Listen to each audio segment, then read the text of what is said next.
Hi, everyone, and welcome back to week 14, which is our final week of our Tula Pink Butterflies second edition sew along, hosted by Pat Sloan at her website.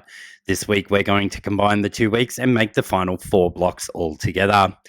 Here, we just need to move into final construction of the butterfly using all of the layout diagrams at the back of the pattern. If this is something you would like to see me do, let me know in the comments below.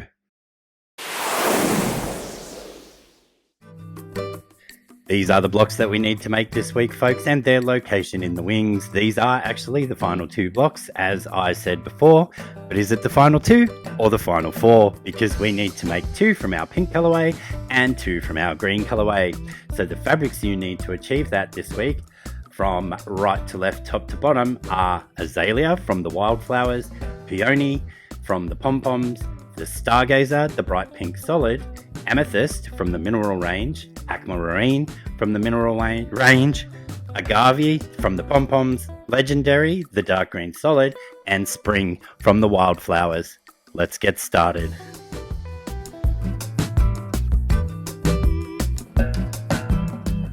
On the board in front of me here are all of our pieces that we need for this week to make all 4 of our blocks.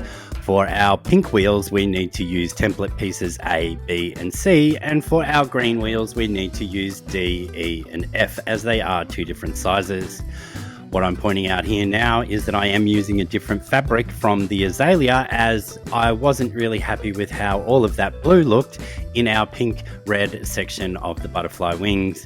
After laying it out here to show you how this goes together, I am going to take all of those middle sections and sew a 1/4 inch seam, take them to the pressing mat and press those seams open.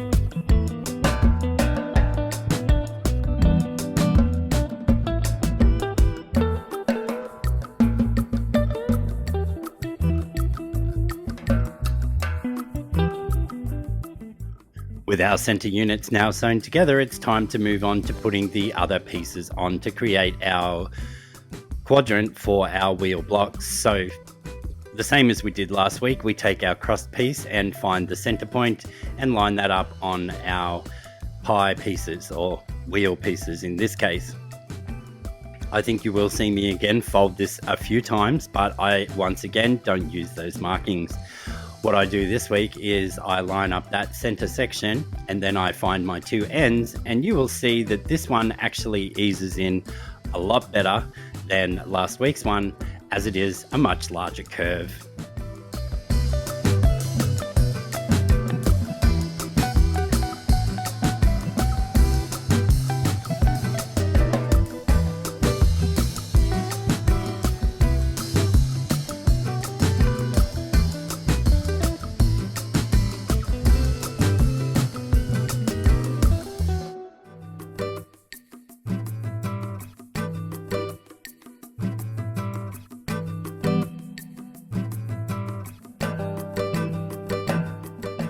Use as many or as few pins as you like here, once again, but you will find, as I said, that this piece goes together a lot easier than last week's.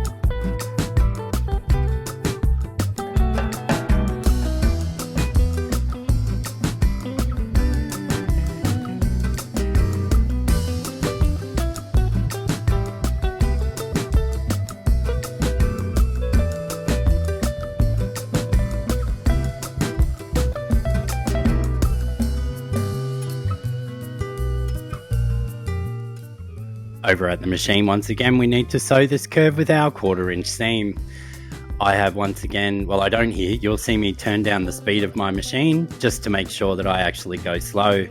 If your machine doesn't have this function, just go as slow as you can. You'll also see me this week pull the pins out a little bit more, as I actually pinned closer to the edge than I did last week. Any pins that I do leave in there, I have either managed to sew over without hitting, or they are far enough away from the edge that they don't cause a problem. The trick here once again is to go as slow and steady pace, and you will get these curves sewn on, no problems.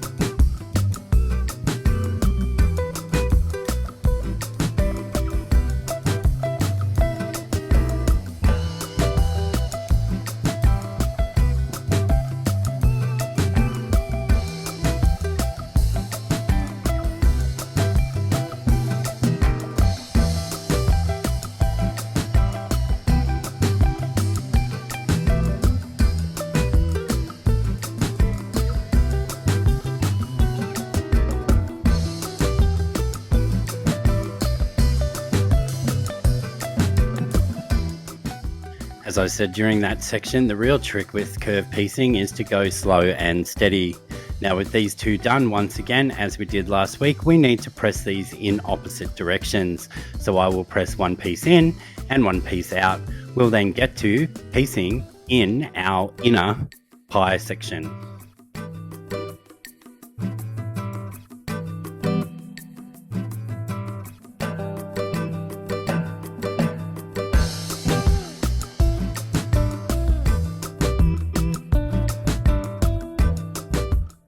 Now, for this inner curve, you will have many issues, and I'm fast forwarding through this part here because one, I first of all was putting it on backwards, and two, I was just having a really terrible time getting this one to line up because it is a much tighter curve. What I decide to do in the end is institute an old dressmaking trick, which is to stay stitch my bigger piece up to but not at the 1/4 inch. So I move my needle position over by 5, so I sew with my needle at position 4 rather than 3.5 because that works best with my 1/4 inch foot. So I set the needle position to 4.5. I then stay stitch along the edge of my bigger piece, and you will see me do that in a moment. I also just had to check that I actually had the right size because I thought maybe it was a little bit too small.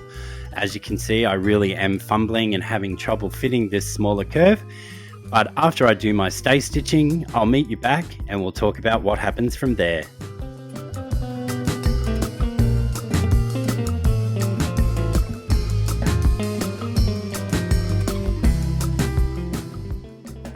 So at the moment, I am just sewing on the one piece of fabric. I'm not actually making a seam here. I am just stitching about 3/8 of an inch in.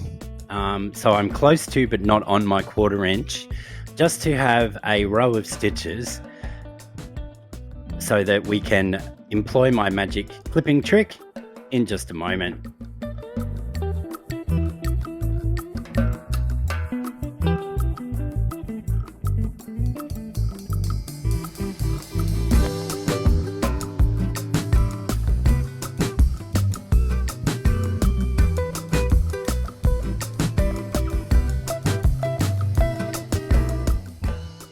With our stay stitching now in place, I am just going to clip down to but not through those stitches. And what this will allow us to do is to actually move that fabric and stretch it out and around the much smaller quarter circle without changing the piece of fabric that will actually be sitting at our 1/4 inch seam allowance. These little clips just allow that to open up, and you could even pull it in a straight line if you wanted to and attach it to something. In this instance though, we're using the clips to enable us to finagle this around our quarter circle there in a much easier fashion. So I'll just let you watch through what I do here, and you will find if you put this technique in place, you will have much further joy with these smaller circles.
I end up taking out the middle pin here as I found it easier to line up my two edges and then ease the whole of the middle section in, as that central pin was sort of preventing me from being able to move the fabric around freely.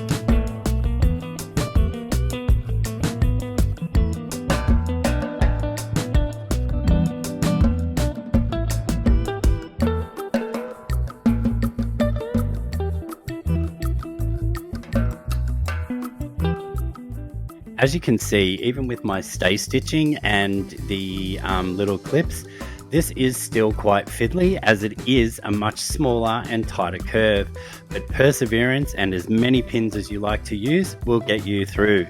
Oi, come back on the screen. Bring that back on the screen. Come on, you can do it.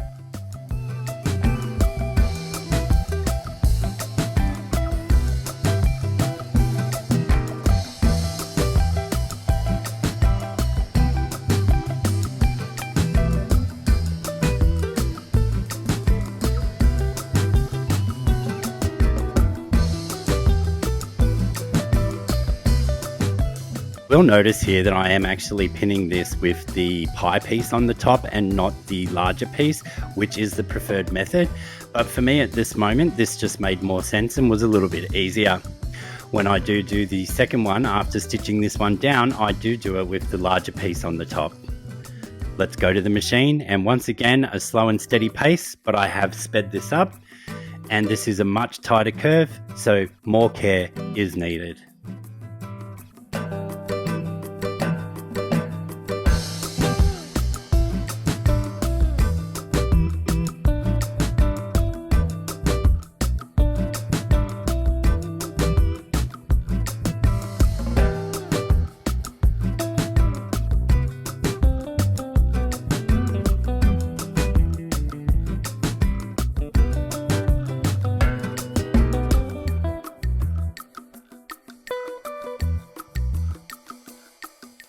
I don't know about you, but I was tense rewatching that as I knew what I went through when I was actually doing it. So now I'm just going to press this in the same direction as I did that larger curve. And then you will notice that I am just a bit off on one edge, and I think this is the one that I trimmed down, or maybe it's the next one, I'm not sure. But it's only the slightest bit that I'm trimming off, and I can deal with that.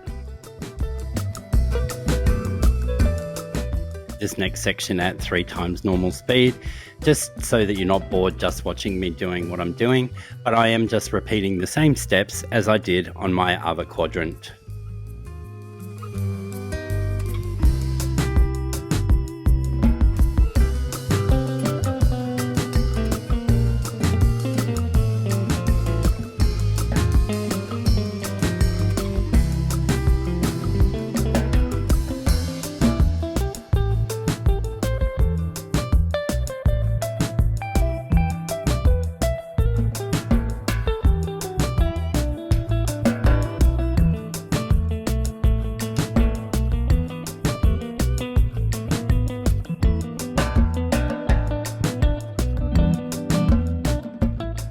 Are you seeing what I'm seeing here? I seem to pull out all of my pins and try and adopt a sew and hope method. I do, from future me, get so far and I actually cut my thread and take it out. I play around with it for a little while and then I think I repin it to stitch it again. I'm not sure. Let's see what happens.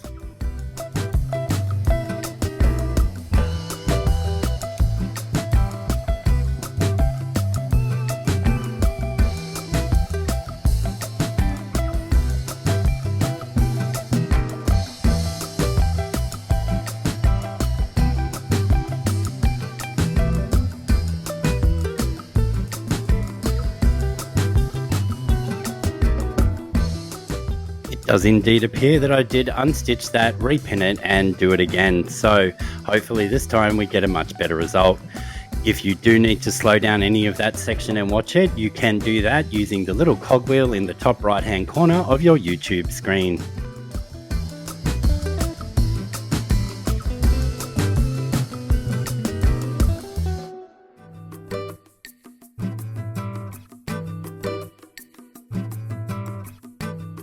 Now with that curve actually sewn in and everybody's happy, this is the one where I trim off the tiniest little bit from one edge as I didn't quite get it perfectly in there, and I'm okay with that. I can make up for that when I sew these two pieces together. Once I have this all pressed nicely, I will nest all my seams because we do have them pressed in opposing directions, and sew this seam and then press that seam open so that we can reduce bulk at further steps.